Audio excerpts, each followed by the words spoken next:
At AIA Australia, we have the tools and support to help you grow your business. Available 24/7, our Business Growth Hub offers an online suite of resources such as marketing tools and help to build out your health and wellbeing proposition. If you're looking for a trusted business partner, chat to your AIA CDM today.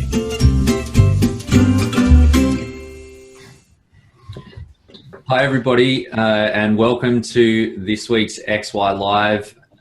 This week we're talking all about digital advice, and we've got a very special guest in today. We've got Dante De Gori from the Financial Planning Association. Thanks for joining us, Dante. Thanks for having me. As well as the always lovely Naomi Christopher, Phil Thompson, and Adrian Patty. Welcome everyone. Hey. Thanks, Benny. And cheers to our mates at AIA for their support of XY Live. Look, guys, today we're talking everything digital and digital advice and how that plays in with the role of the traditional advisor. So, Dante, I'm keen to hear from you. You obviously get in front of a lot of advice businesses and see a lot of what's going on in the industry. So, I thought that you could just start us off with what you're seeing and some of the trends that you're noticing in this space. Yeah, thanks, Ben. Look, it's obviously a hot topic. Every PD Day and conference, no doubt you and the listeners, are going to. There's a topic about fintech, and I'd probably start off by saying from our perspective here at the FPA, we've really looked at this and said, well, what's actually happening? What can we do about it? How do we support members and financial planners in particular? And part of that process then is to try and understand the landscape a little bit about what this technology is, what's in Australia, what's happening in that respect, but also experiences internationally too. In terms of potential trends, we follow a lot in terms of what's happening in the US as an example. So this concept of advisors being replaced by technology is, in my view, not an issue at this point in time. It's not something where, I often get calls from journos saying, advisors are, going to be replaced. There's no need for them anymore. We have robo-advisors. I don't believe that for a moment. But I do believe, to get to your point, that the way financial advisors will work, the financial advice process, is going to ultimately change, completely change, and is changing already now. So for us, we're looking at it and saying, well, what or how will it change? Now, I don't know. I don't know the answer to it, but you can already see advisors implementing technology solutions in their business to make them more efficient. So we're embracing it, which I think is a great thing. I don't find too many advisors concerned by it or, threatened by the technology. The issue is we're overwhelmed by it. Like, I don't know if you guys know, but we have been doing a bit of an analysis in this space, and at any one point, there's about 400 fintech providers in this country at all different stages, starting up all the way through to being available for purchase. And for me, as an advisor, as an individual, even as a business owner or business operator here, I should say, with the FPA, it's overwhelming to understand what technology you should go with, what technology you should use, for what part of the business do you need that technology for, and how's it going to change the way we actually work with our members, and then conversely, how's that going to change the way our members work with consumers? So it's an interesting and fascinating point. All we know, it's going to change. We just don't know exactly how it's going to change. Yeah, sure. And I think that's, there's so much tech out there. You're saying 400 fintech providers. There's arguably hundreds, if not thousands, of other providers that may not be fintech, but absolutely apply to financial advice and financial services businesses. So yeah, it's most certainly overwhelming. In fact, you can actually get lost in it if you just ask Adrian Patty. He basically spends 85% of his time just researching new types of technology and figuring out how to join them together. Definitely a big space. Points to vote. Exactly. That's right. It's only the way to stay on the frontier. Well, yes, that's one way to put it. So look, I think we saw this explosion of digital advice a little while back, in particular out of the States, fully automated advice, and now it sort of seems like it's wound back a little. Naomi, I know that you were over in the US just recently. What did you see there, and what can we learn from that?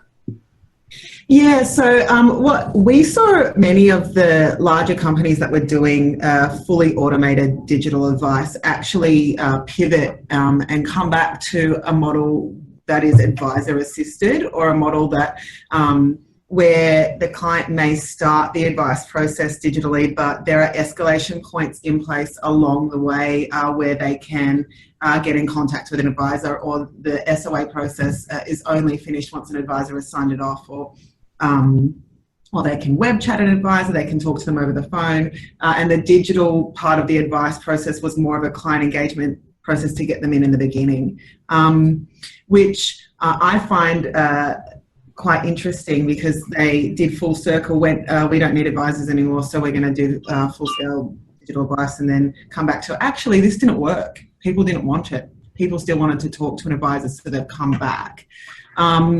And I guess I'd like to explore a bit more what Dante thinks of that. And do you think that this is the way that the industry will go in Australia as well? We've seen a lot of fully automated robo-advisors, but they haven't shown to be really successful yet. But the digital advice that is advisor-assisted, it seems to be doing better. So what are your thoughts? Yeah, that's exactly what I'm hearing and what I've heard. I've spoken to my counterparts in the US as well, and they've said exactly the same thing. And in fact, what's quite interesting is that I was over there in Denver a few weeks ago, and we got a presentation done by Vanguard, and basically who are massive in this space, but they also are one of the biggest employers of certified financial planners in their business. Now, it's all phone-based, but they have realised that they still need and still want to use, and their investors that invest with them want to have an advisor to speak with, even though the technology is there for them to do a lot of it themselves. And I think this is a bigger issue. I think, or maybe not, issue is not the right word for it, but I was watching a program the other day about artificial intelligence, which I think for me scares the bejesus out of me, to be quite honest. All this technology, and it's moving so fast, and we can do such great things. And the technology can, in theory, replace what a human does. The missing link that people forget about, and that's why these companies are going back and saying, well, nothing's happening even though we've got the technology, is that we as humans, as citizens, aren't ready. So even though the technology is there, it doesn't automatically mean that we're going to feel comfortable to do certain things just with technology. I think as a consumer, obviously I want to use everything that I do, whether it's a service that I purchase, and in this case, if it's advice, I think the use of technology is something I expect in this day and age. But I'm not comfortable for that to be purely the only experience I have around advice, to be technology only. So I think it's inevitable that technology is going to play a bigger role, but it's not going to happen as fast as I believe these robo companies believe, because we're just not ready as a society. It's the same thing with driverless cars and all that type of stuff. The technology is there, but we as consumers have to be ready to jump down that path. And I think it's going to happen over iterations, right? So what we're going to see now, and to your point, Naomi, which is exactly what's happening, the robo or the automated digital advice technology companies are now targeting financial planning businesses. It's happening in the US and it's happening here as well, because they know that even though they've got the technology, their best way to get in front of a consumer is through a financial planning business. Mm-hmm. Yeah, I think that it's scary for people, and I think in particular if you build a lot of assets and wealth to just park it up, hand it all over to a robot and be fully reliant on the technology. I know that for me that's a little scary. I think that people want to know that someone's responsible, and that also that there's someone to blame or someone to talk to if something goes wrong as well.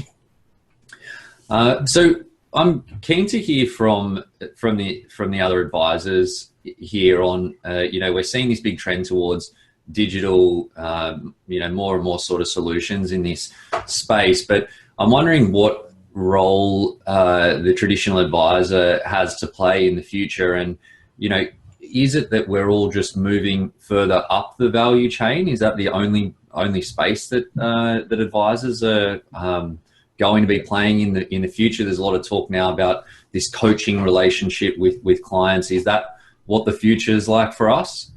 Tomo, I'll start with you. Yeah, 100%. I think that's where we're going to go. Like the information that we can provide clients is going to be dead. They can get that information anywhere, I believe.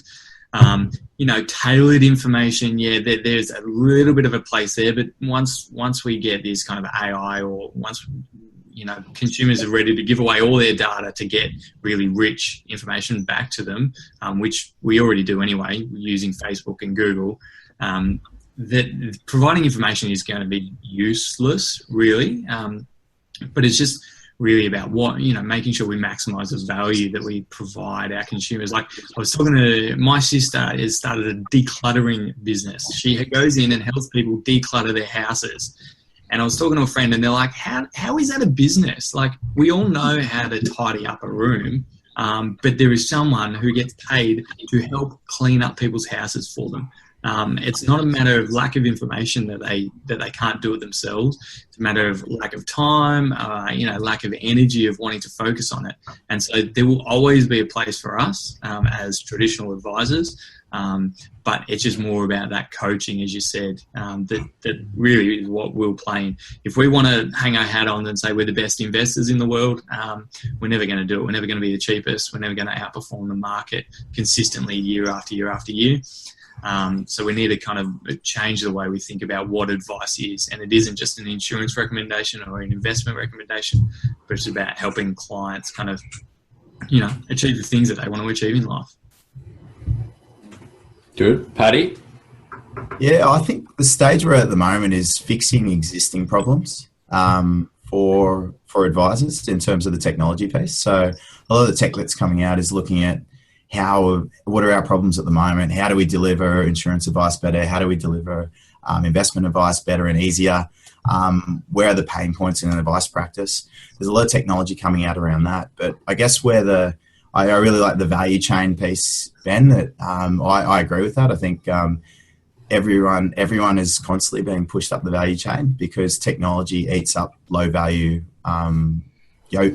services, and it will continue to do so. So I just think a bit with what Dante was saying and Naomi in terms of the behavioural piece, I think gradually over time, people are going to get used to different ways of behaving with finances. And there's going to just be new ways of interacting, and some of the technology that's trying new things will be pretty cool. And but we're not right there yet, so it's a time thing. Yeah, I think it's increasing more and more. I suppose the breadth of where the technology fits and what it can do. I wonder. From you, Dante, I know that the FPA and our industry associations are going through these professional standards sort of process at the moment, and FPA obviously are big on their internal professional standards and have been for a long time. I wonder. Well, I'm interested in your thoughts in relation to this uptake of digital type solutions and digital engagement where consumers don't always know what they need or want, and interested in how you think that will impact with people self-selecting, but potentially self-selecting the wrong areas. Yeah, it's a very good question, and it's one that it's actually one that we're discussing even at an international level around the role of regulation of digital advice, and I suppose one of the things that I think we need to think about here is, and this is the battle, I suppose, from a regulatory perspective, is we have, if you like, from a regulatory space, a definition of advice in Australia. So personal advice provided to an individual is defined, and there are obligations if you're going to do that, right? So to your point, if a consumer goes online and they use a tool or make an investment, the question that has to be asked is that, was that personal advice given, or was it something else? And then so that's the regulatory question. And then there's the question on the consumer side: is that what I was after? What did I actually receive in respect to that interaction that I had? So that's very difficult. And we do have concerns that digital is going to be used a way to distribute many more products and investments to more consumers. And I think that for us is a concern. And we have to. And the problem is that we're competing on two fronts. You've got, on one front, you've got to have the same consumer protections for consumers when they're dealing on digital services. On you as from an automated tool, they need to be afforded the same protections. But on the other side, we've also got the competing need where we want fintech to flourish. Innovation in our space has been forever needed and cried out for. And those people who want that innovation don't want to go through the same hurdles, same obligations, and the same requirements as a human does. And I think for us, that this is going to come to a head in that respect. So there is possibly, and there is without a doubt, potential for consumers to get what they're not after, or to get, as you say, to not know what they actually need, and and they're basically getting rubbish at the end of it as a result. How do you bring the two worlds together? And that, for us, is a very interesting question and proposition. We have some thoughts around that, and I'm happy to sort of talk about that, because I think the model of the advice standards and the advice process today has to change for tomorrow if we want to blend technology and humans together. And just to give you a catchphrase or a line that I think should lead this discussion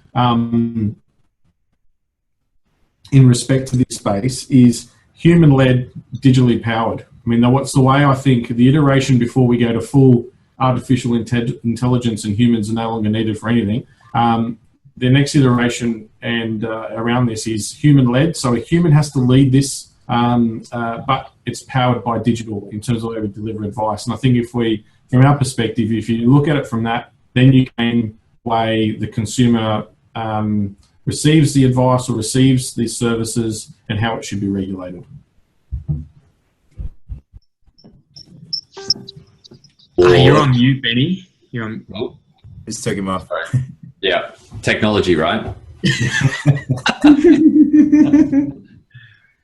So that means so you got it basically fitting into the older model where you've got the advisor is still on the hook for the digitally provided advice. But I wonder that now with this, our standards are high and increasing, as they should.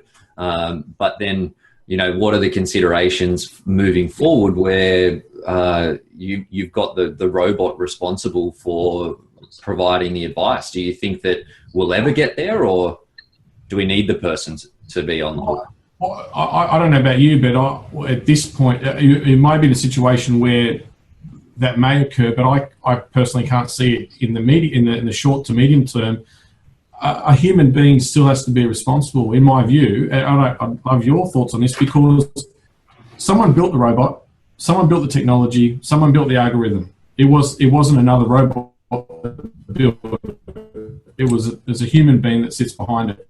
And in fact, one of the things that we pushed for very hard with ASIC last year was that algorithms, I get told algorithms are unbiased and conflict-free, and in fact an algorithm, for the purpose of discussion of independent, and an algorithm can be independent because they're pure and conflict-free.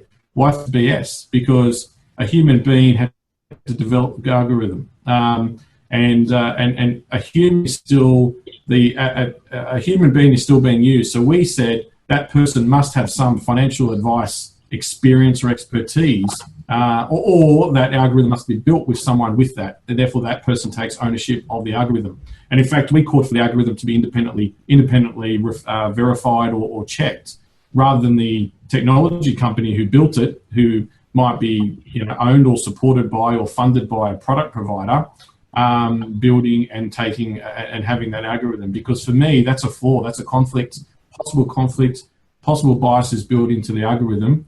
So to answer your question, there has to be a human ultimately responsible for the advice or for the service that was given to the consumer at the end of that transaction.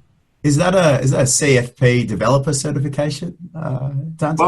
Well, I mean, look, CFP or something. And this is in all seriousness. Why not accredit? Why not legitimize robo technology, robo advisors, and say, well, if you still need to understand advice, you still need to understand, in our view, the same rules, even though a computer or technology might know those that information because it's built in, the superannuation rules, the tax laws, etc. But it's still, someone still needed to have programmed it from that perspective. It still needs to know how to apply it in an advice scenario. So why not accredit them or license them the same way as you would you and any other person? Agree. Yeah. I personally think we need to go one step further back and distinguish between personal advice and general advice. That's the biggest, muddiest, unclear thing ever in our industry. Like, I called up a super fund the other day and I got told that if I, as a member, want to get advice, I could get specialist general advice or tailored personal advice. Like, how is a consumer, like, I'm a financial advisor, I don't even understand the difference. So how is a consumer going to understand that? And that's where these robo players play under the general advice, rule. We play under the personal advice, and that the whole distinction between them is so muddy, so unclear. And in our Facebook group, one of the big bugbears that some people have is with Barefoot Investor. He's giving general advice.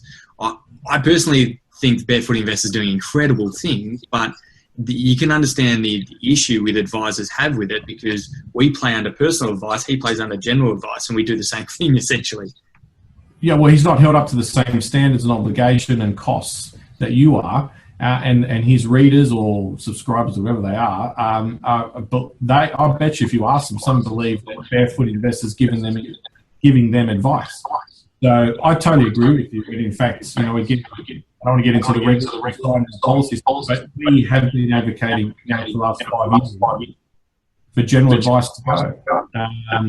It's not a feature that's done anywhere else in the world. You either have advice or you have information about products, and that's it. You have factual information and advice, and I think that's the way it should be in Australia.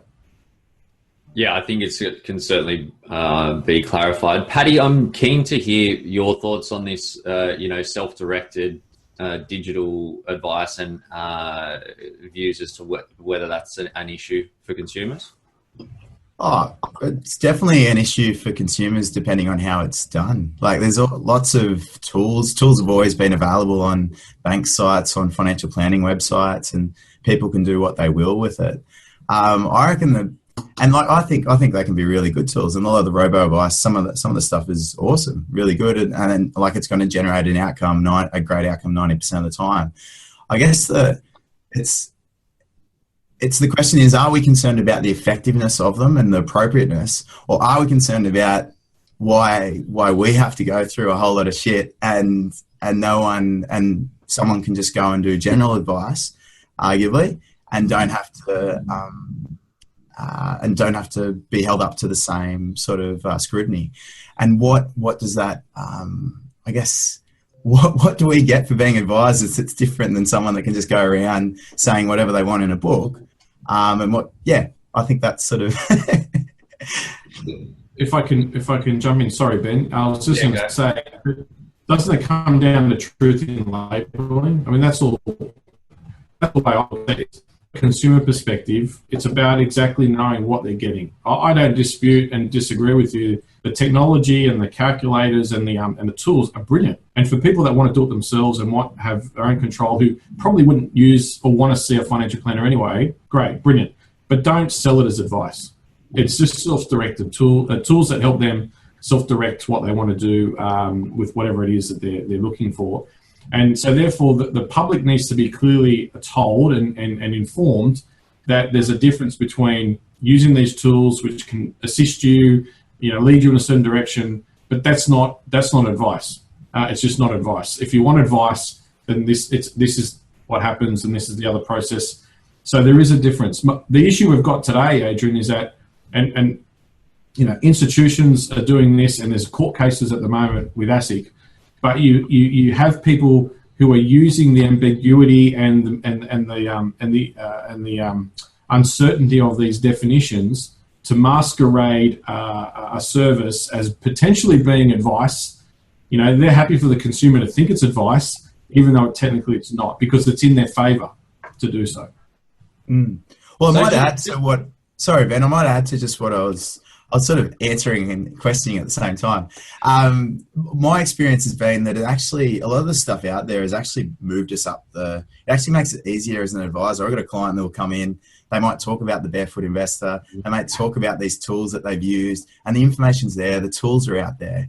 My experience has been it's actually getting people to the pointier end of where we add value quicker and saving us time. I think that's how things are playing out, which is pretty cool actually, because I like that effect. If you don't have to muck around in the lower value piece and people are coming in more educated, then it's helping you get to the value piece where you can really transform and deliver more for the advice client.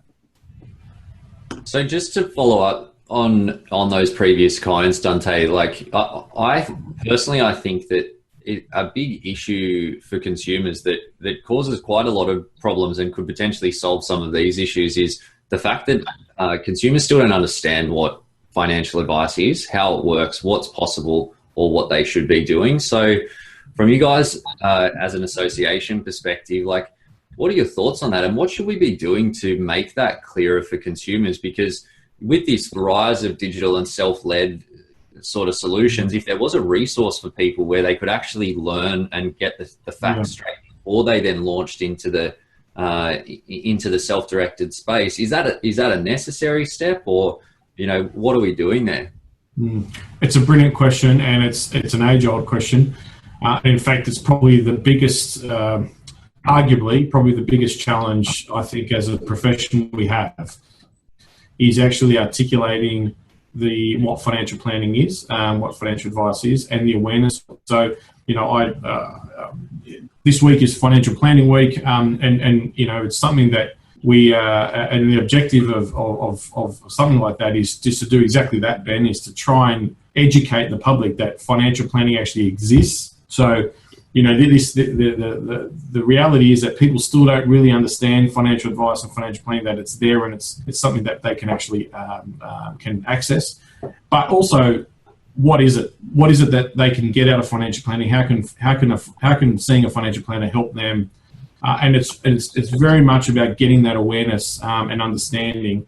And to your point, I suppose what we need to do now, because if I was to go back in time, if I could have the last 10 or 15 years again, so definitely pre-GFC, I would have fought so hard for advisors to not leverage their value, if you like, or their reason for being as investments or the return on investments, because many advisors lived off the fact that markets were just going up and up, and that was their value proposition. But in fact, that was obviously all BS and nothing they could ever control.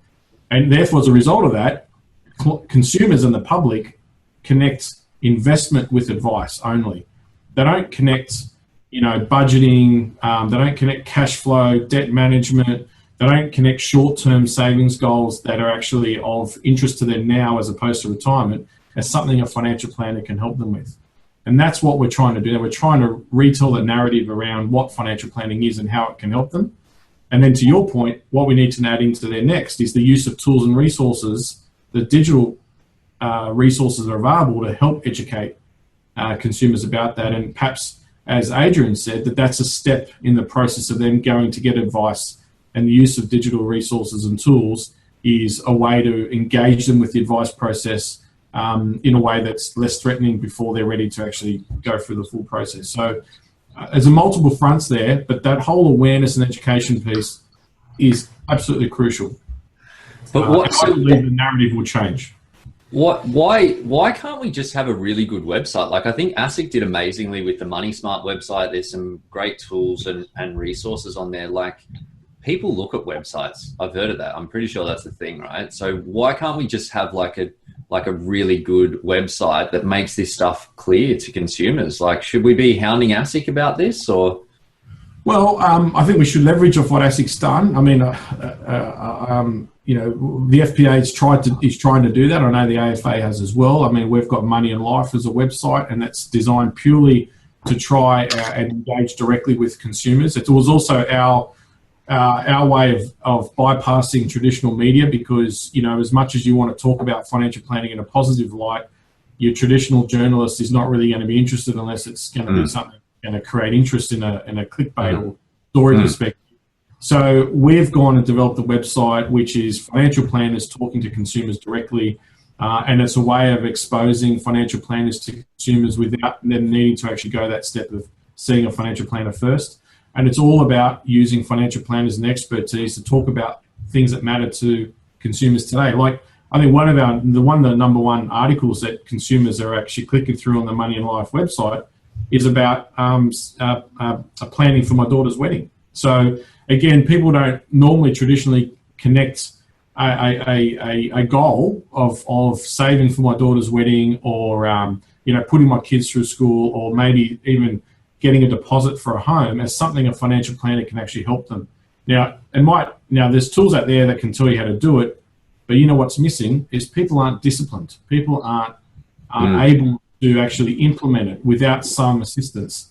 And that's where I think the narrative will change in our space. And you guys talked about it before. That financial coaching, that financial support person is what an advisor role, I think, will move into, because, if you look at the other industries like personal fitness, technology is rife in there as well, right? I mean, you can have apps and wristbands and stuff that tell you everything about you and your heart rate and how many calories you've burned and all this type of stuff. But personal trainers still exist because people aren't disciplined. Human beings aren't disciplined. So, so I think the narrative about what financial planning can do for a consumer needs to be told, first point. But I think that narrative is going to slowly change over time as technology, obviously embeds our industry more and more. Yeah. Naomi, you've been a bit quiet down there. Yeah, no, I've got a question. I mean, under the guise, or under the impression that, as Adrian said, digital advice and all of fintech in general is a positive thing for advisors, and especially saying that a lot of the robo-advisors have pivoted and come back to now see financial advisors as their target market. So would you say then that if digital advice is helping advisors, that digital advice in a way is helping us increase that number of people receiving advice from the 20% to higher? Or is that question a bit of a grey question? Like, I feel like, coming from a tech company as well, that it is, because you're serving a new generation of advice seekers who want to be engaged digitally first in a way that's not threatening. That's my personal opinion, but I'd be interested to hear what you think, Dante, about that. I think the data so far doesn't tell us that it has moved the dial, but I think if I look at it, and I think everyone would agree, the potential for digital to help move that dial is massive, right? The use of technology even for an advice firm to reach out to potential clients or clients that otherwise would not be traditional clients is an opportunity that didn't exist without digital. So yes, I agree with you 100%, but the research or the data today doesn't tell us that it's translated to that as yet. I think there's still a bit more to go, and maybe in 5 years' time that has significantly changed. But I think the challenge is we haven't yet, very much similar to the technology companies themselves, advisors haven't yet worked out how to use the technology to reach more clients, or to reach a wider group of consumers or potential clients, in a way that it feeds into them to be clients in the future. So I'm sure some have, but I think as a collective industry, we haven't yet nut that out. And I think part of it's because we're still working out which technology to use and how to actually use it in the financial planning process and in our businesses. So Naomi, I know that Midwinter obviously play a lot in the digital space with, trying to automate as much things as possible. Interested in what you guys are seeing as is there a tipping point or a point where you're seeing the technology used most effectively by advice businesses? Yeah, look, I mean, similar to what Dante said, it's a bit early to say how the research hasn't shown success, where the ultimate success lies yet. We're going through the first sort of year or two of our clients actually using a digital advice process. What we have found is that financial advice under super has been a place where that has been implemented successfully and is working in a way that helps members and clients engage with their super, which has been a bit of a hot topic lately. So trying to get especially younger people engaged in super has always been hard, because they always see it as something that they can't touch forever. They don't see it as their own money. So bringing in a digital advice process when it comes to talking about super and insurance and things like that we've seen from a technology point of view with our clients. Not just in the industry in general, actually. I'm not going to say just us, everyone. That has been a place that's been, it's been successfully implemented and it's working. So people are, and members are more engaged in their super in general, whether that means that it escalates. I mean, our product obviously has been designed to escalate to either phone-based advice, web chat advice, or face-to-face advice. But everyone's got their different products. That's Midwinter's, because it's designed for advisors. We're still yet to see advisors grab onto that and use it as much as advisors under superannuation. Yeah, so anyone watching live, you can also just put in questions into the chat box for Dante. But I guess my question for you, Dante, is just off the back of that scaled advice conversation and using robo-advice, do you think that as advisors, I guess my concern is if I build out a model where I can do scaled advice and I'm charging clients a small fee, but I'm charging a lot of clients, will I then get into the realm where the CBAs of the world are, where clients feel like they haven't received advice and I'm charging a fee for advice that haven't been provided? Like, that's my first thought in that space, is going, how do I build a scaled advice offering where the clients feel like they're receiving advice and not just a robot's giving them, a product that I'm purchasing is giving them that advice? Yeah, it's a good question, and without a doubt, that this debate about scaled advice has been around, as you know, pre-digital, I suppose, and that the answer even before around how do we make the advice process more efficient and how do we encourage or engage more consumers was always, the solution was always, let's look at limited or scaled advice as a concept. It absolutely can be done, and the FPA feels and the regulator feels, that you can actually do scaled advice, which is personal advice. So it is advice. The issue we have, and I suppose where we fall down as an industry, where we don't do it right, is that it's again, we use scaled advice as the umbrella, as the concept, but we've just flogged the product, right? And so this is where we have to be very careful. We don't an automation or a tool or a robot, they might want to go down that road of just at the end of this process, you're going to get this product.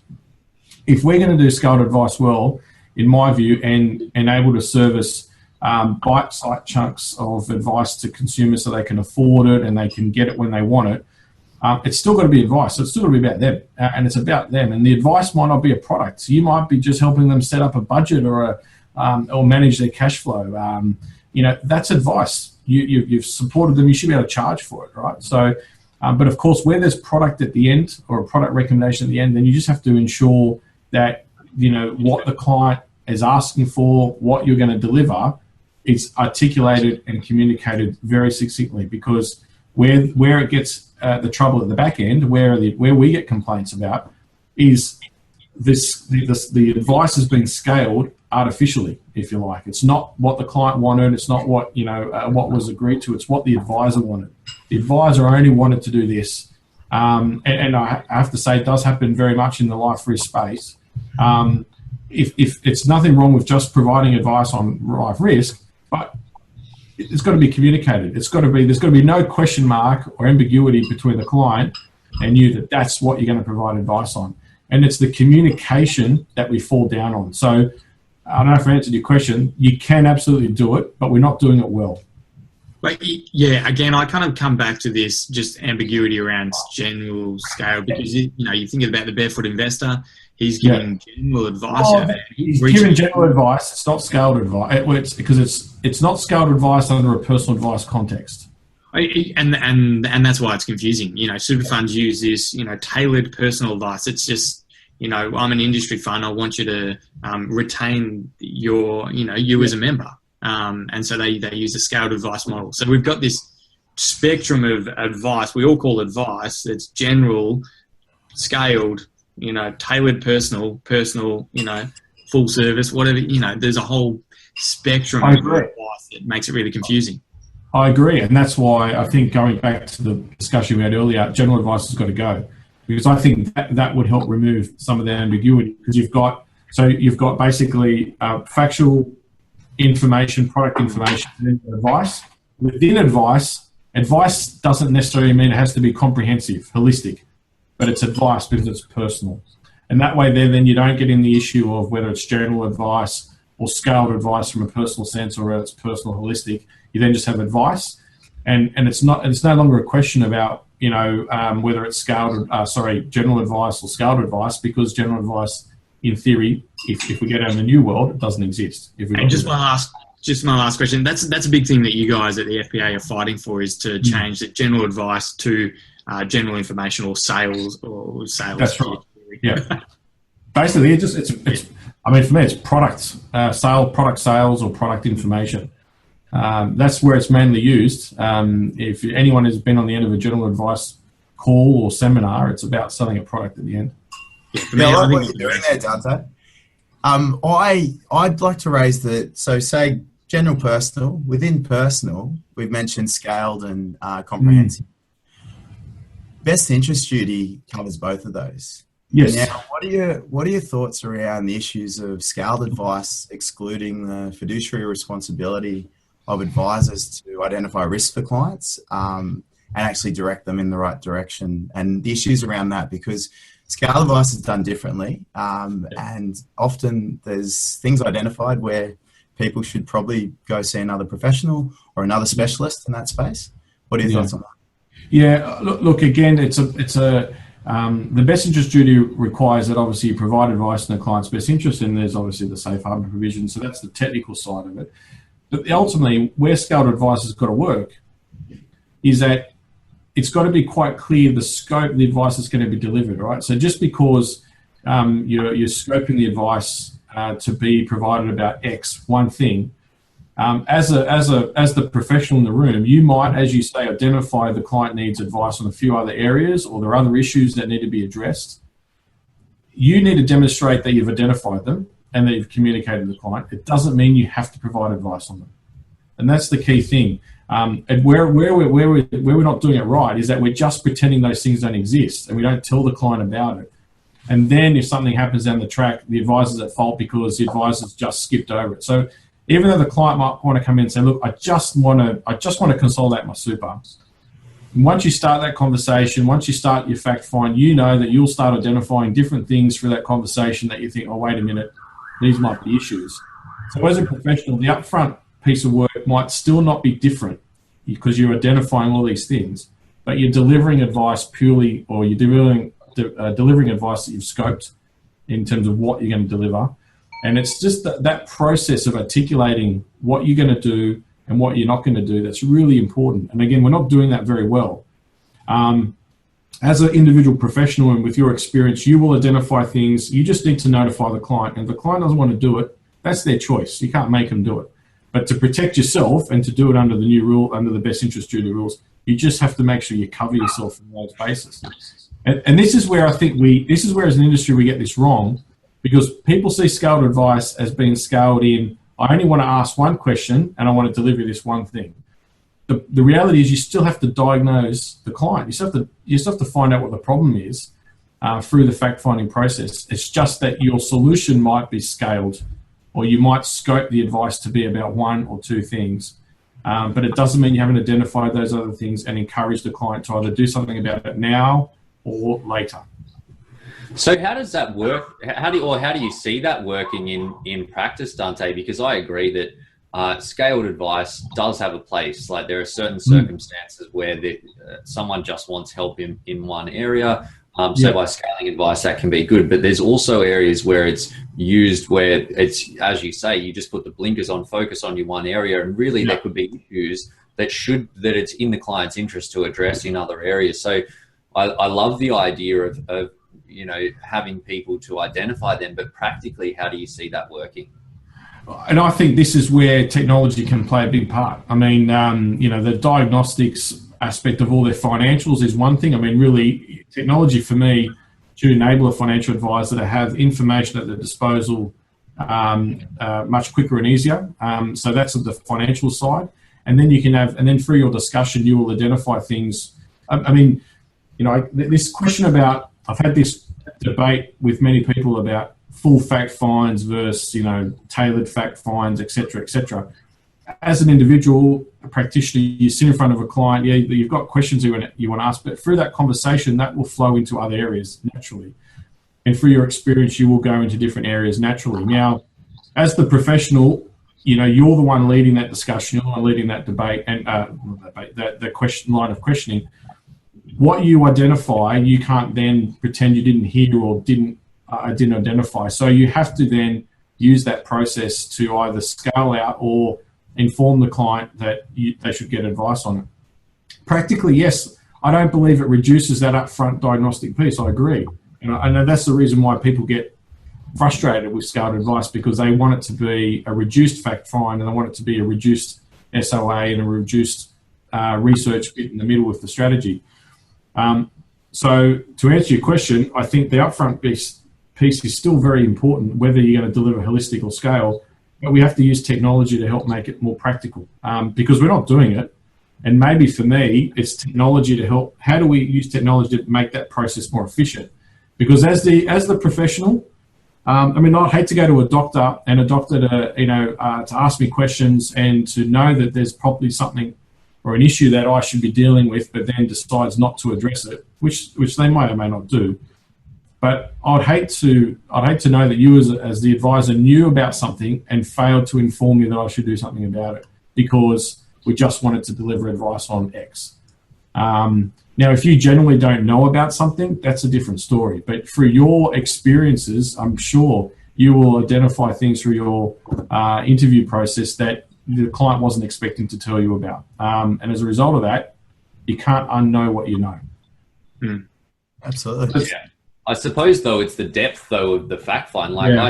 I would spend in the order of 5 hours with one of my clients before I give them any recommendations. Now, if I see someone and they say, I want help setting up an income protection policy, we don't really do that. But if I wanted to do it, what am I going to do? I'm going to charge them for 5 hours to find out stuff, and that they're saying that they don't want the diagnosis as well. So I think you got your work cut out for you there, mate.